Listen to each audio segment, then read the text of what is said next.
What's good, Seahawks fans? Seahawks Today coming up in just a few moments from right now. But before we do, we want to make sure that you are an award-winning subscriber to Seahawks Today.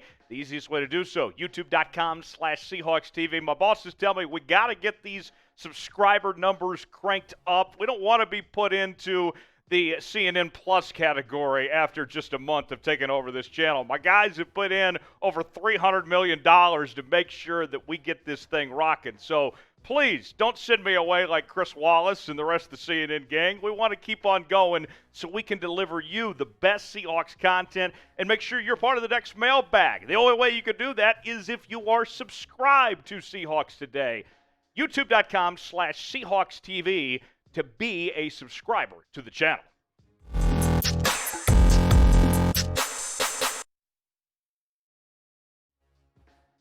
Our mailbag edition of Seahawks Today. You have questions, I have answers. Let's not wait a second more and get right to it. Our first question comes from Batman Fan 20 Batman. Should the Seahawks draft Malik Willis or Desmond Ridder on defense? What is the best chance of the Seahawks drafting Jordan Davis? Well, let's break those down one by one.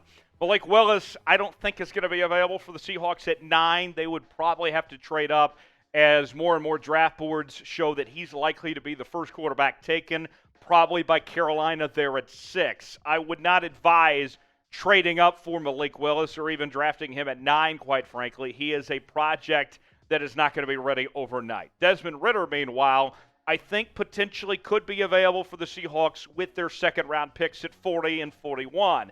I'm not opposed to that idea of taking Ridder in either one of those spots. It wouldn't be my preference, but I'm not opposed to that idea of Ridder there. And the idea of Jordan Davis, very talented player out of Georgia, won a national championship this past year, but I don't think that he's going to be around when the Seahawks pick at 9 either. I think there's a chance that he is taken in one of those first 8 picks of the draft, but nonetheless, a very good player. And when you look at the Seahawks scheme and what they need in this draft, I don't think that that defensive tackle spot is the priority for them compared to quarterback, offensive tackle, edge rusher, just to name a few. But as far as these quarterbacks go, what do you guys think? If you had to pick a quarterback right now for the Seattle Seahawks in 2022, is it Malik Willis? Is it Desmond Ridder? Here is your chance to weigh in and sound off who you think the Seahawks should go with if they were to take one of these two quarterbacks. Type MW for Malik Willis. Type DR for Desmond Ridder. That's MW for Malik Willis. Type DR for Desmond Ridder. You're going to get an ad break here in just a moment. Take advantage of it. Get those votes in right now in the comment section. The next question, this comes from Dylan. Dylan wants to know, should the Seahawks draft Quay Walker or Troy Andersen in the second round? Quay Walker, a very talented player, better than what the numbers would indicate because so many guys in that Georgia defense were doing a lot of things. I like Quay Walker. That could be a good fit for the Seahawks there in the second round potentially. Troy Andersen, another good player, played on the FCS level, and I've said it on this program earlier this week. I will reiterate it again. I don't care if you played at the FCS level. My issues with Troy Andersen have nothing to do with the competition that he faced. He's just not my favorite. There's guys that I like more at his position as far as I'm concerned. But a very good question there from Dylan. Appreciate you sending that in. Let's go to the next one. This one comes from Braxton. Braxton wants to know, would Seattle consider trading DK Metcalf to the Giants for their 2 first and get Kenny Golladay? Well, that's an interesting idea. You're talking about 2 first-round picks and Kenny Golladay for DK Metcalf. And most of these trade offers that we've looked at for DK Metcalf have involved, if the Seahawks did get 2 first-round picks, that they were not getting anything beyond that. Maybe a later round pick, but not an additional player like Golladay. So for me, I don't want to see DK go, but that would be one of those offers that I don't think gets any better than that. It would be a situation where if you're involving 2 first-round picks and Golladay, if you're going to take a deal, that's probably the deal you take. But I don't see the Giants offering that type of deal. Golladay, a very good player, not a great year last year with not getting in the end zone a single time in 2021. But nonetheless, that could be an intriguing offer if DK Metcalf is up for grabs in a situation there with the New York Giants. The Giants, of course, have 2 picks in the top 7.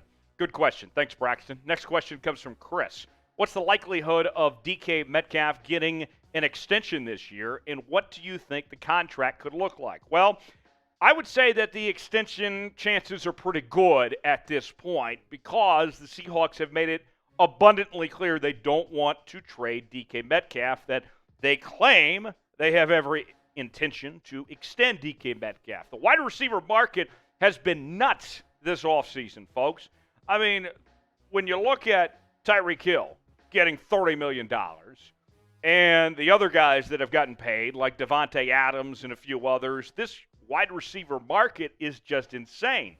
Before the Tyreek Hill deal and the Devontae Adams deal, I think we could have said that the Seahawks get DK Metcalf in the $22 to $23 million range and feel pretty pleased. Now, I think it starts at a minimum of $25 million and things go up from there. DK Metcalf, in his first 3 years in the National Football League, has been so stellar that he is going to get that top 5 receiver money when it's all said and done. So it won't be cheap, but I'm telling you right now, folks, it would be worth it to pay DK Metcalf. Whether you're in rebuild mode or not, you got to get this done and keep DK Metcalf along for the long term after just 3 impressive seasons in the NFL. Here's your chance to tell us. Type DK if you want to see him stay. Who knows? Maybe John Schneider is scouring the internet and he's trying to figure out, okay, do I pay DK? Do I trade DK? What do I do? Well, here's your chance. Put it in the comments section. Type DK right now if you want to see DK Metcalf stay with the Seattle Seahawks. Here is your chance to let your voice be heard. Type DK right now in the comments section. You'll got the ad break coming up. While the ad's playing, get those votes in and let it be known that you want to see DK stay in Seattle. Next question comes from Landon. Thank you, Landon, for sending in a question.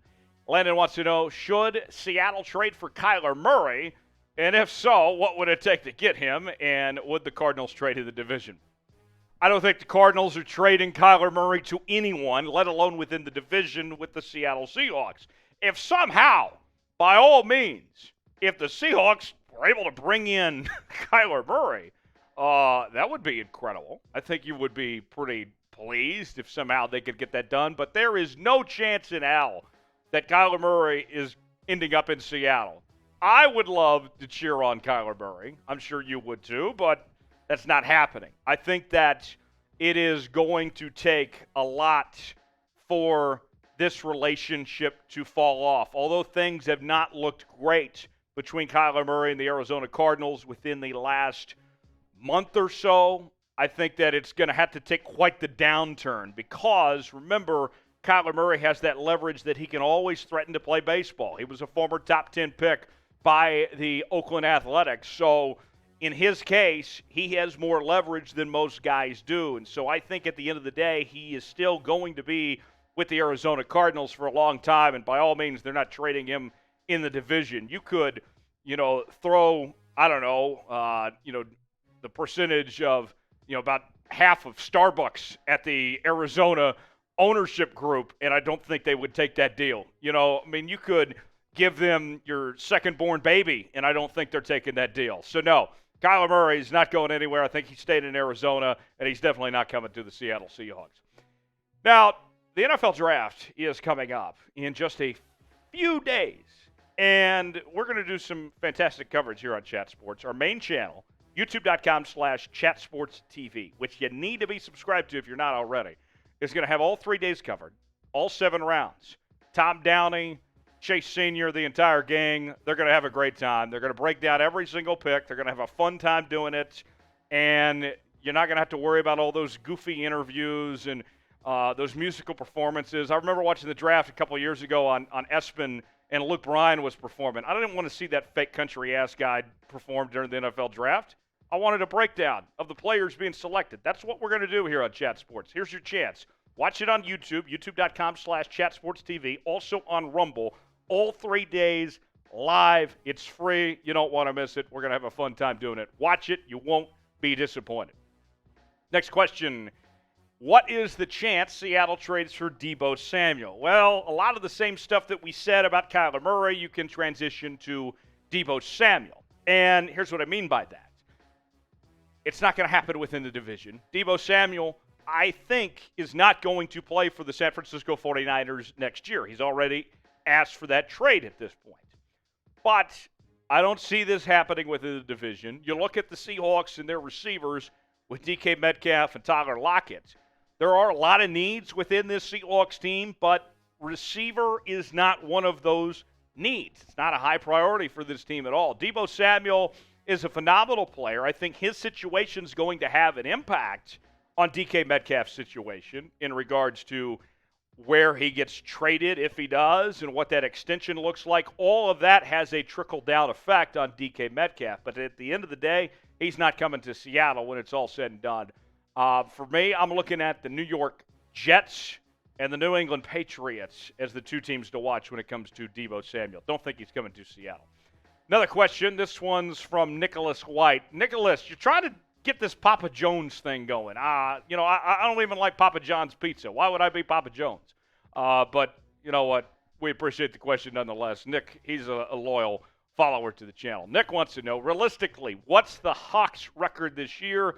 Do we suck again? Do I need a paper bag? Well, I would say you only need a paper bag if you are trying to drink in public and get away with it. That's the only way you would need a paper bag. But, right now, they don't have a quarterback. And in this league, you have to have a quarterback. Drew Lock isn't that guy. Geno Smith isn't that guy. And last year with a franchise quarterback in Russell Wilson, granted he missed a few games last year, they only won 7 games. Right now, I think they're looking like a 5 or 6 win team. We'll see when it comes post-draft how much this team gets better. If they make a move for another quarterback, that all remains to be seen. But right now, it's not looking good in Seattle at this point in the offseason.